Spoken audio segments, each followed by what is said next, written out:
সাথে আমি একটা পদক্ষেপ ফেলবো, পা ফেলবো, প্রত্যেকটা পদক্ষেপ আমার ইবাদত বলে গণ্য হবে যদি আমি আল্লাহ রাসূল মুহাম্মদ সাল্লাল্লাহু আলাইহি ওয়াসাল্লামের নীতি অনুসরণ করতে পারি, তার সুন্নাহ অনুসরণ করতে পারি। তার সুন্নাহ কি? কথা, কর্ম, কাজ। আপনি যখন বাসা থেকে বের হবেন, সেখানে একটি দোয়া আছে। আপনি যদি সেটি বলতে পারেন তাহলে তো আলহামদুলিল্লাহ। আপনি যখন বাসা থেকে বের হবেন, সেখানে একটি দোয়া আছে, বিসমিল্লাহি ওয়া আলা বিসমিল্লাহি তাওয়াক্কালতু আলাল্লাহ ওয়া লা হাওলা ওয়া লা কুওয়াতা ইল্লা বিল্লাহ। যখন আপনি এই দোয়াটি বলবেন, তখন আপনার ডান পাশে ফেরেশতা থাকে, বাম পাশে শয়তান থাকে। আপনি এই দোয়াটি পড়ার সাথে সাথে আল্লাহ তাআলার জিম্মায় চলে গেলেন। আর আপনি যখন এই দোয়াটি বলবেন না, তখন আপনি শয়তান আপনার উপর বিজয়ী হয়ে যাবে। তখন আপনি শয়তানের খপ্পরে পড়ে বিভিন্ন কাজে লিপ্ত হবেন, বিভিন্ন ফিতনায় পড়বেন, বিভিন্ন জায়গায় অপদস্থ হবেন, বিভিন্ন পেরেশানি, আপনি তো পেরেশানিতে পড়বেন। তখন আপনি আল্লাহর সাহায্য পাবেন না। আপনি টয়লেটে যাবেন, সেখানেও একটি দোয়া আছে। আপনি যখন এই টয়লেটে ধোয়ার সময় এই দোয়া বলবেন না, সেখানে পৃথিবীর সবচেয়ে নিকৃষ্ট জিন সেখানে থাকে। আপনি হয়তো জানেন না বা কোনোদিন বোঝার চেষ্টা করেন নাই। এটি না বলার কারণে এই শয়তান আপনার উপর বিজয়ী হবে।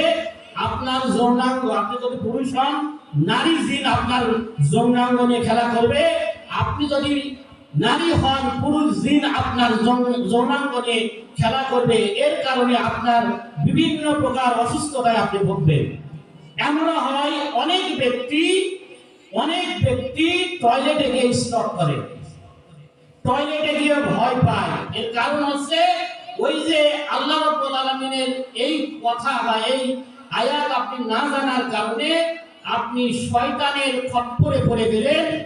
এই খপ্পরে পড়ে আপনি সেখানে বিপদগ্রস্ত হচ্ছেন। বের হবেন গোফরানাকা, বের হবেন, সেখানেও দোয়া আছে।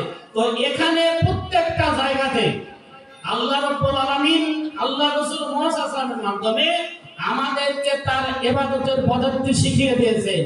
কিন্তু আমরা ইসলাম সম্বন্ধে, কোরআন হাদিস সম্পর্কে অজ্ঞতার কারণে আজ আমরা এগুলো বুঝতে পারি না, এগুলোর উপর আমল করতে পারি না। আপনি স্ত্রী সহবাসে যাবেন, এইটা আপনার চাহিদা। টয়লেটে যেমন গেলেন আপনার চাহিদা, এরকম স্ত্রী সহবাসে সেখানেও আপনার চাহিদা। সেখানে যখন আপনি দোয়া করবেন, যদি না পারেন বিসমিল্লাহ যদি বলেন, সেখানে আপনি এই মিলনের মাধ্যমে যখন কোনো সন্তান আসবে, এই সন্তান হবে নেক সন্তান। আর যদি না বলেন কি হবে? ওই আপনার দোয়া না বলার কারণে শয়তান আপনার স্ত্রীর সাথে আপনার মাধ্যমে এমন ভাবে প্রবেশ করবে, সেখান থেকে এক কুলাঙ্গার জন্ম নেবে। এই কুলাঙ্গারকে আপনি যথেষ্ট চেষ্টা করেন, মাদ্রাসায় পড়ান, ভালো ভালো শিক্ষা প্রতিষ্ঠানে দেন, এই সন্তান আপনাকে আপনার সারাটা জীবন জ্বালিয়ে শেষ করবে। কারণ আপনি আপনার প্রাথমিক স্টেজে ভুল করেছেন। এগুলো আমাদেরকে জানতে হবে। এই জেনে এগুলো নিয়ে আমাদেরকে আল্লাহ রাসূল মুহাম্মদ সাল্লাল্লাহু আলাইহি ওয়াসাল্লাম আল্লাহ তাআলার বিধান অনুযায়ী আমাদেরকে আমল করতে হবে। তাহলেই আমাদের পরিবারগুলো জান্নাতের ঘর হবে। বলেন সুবহানাল্লাহ।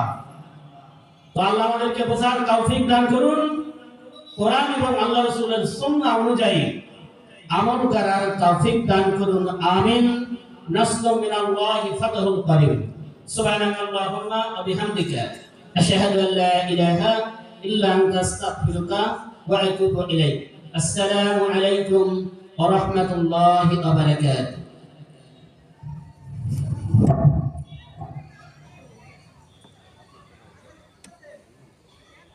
আদানি দেবেন।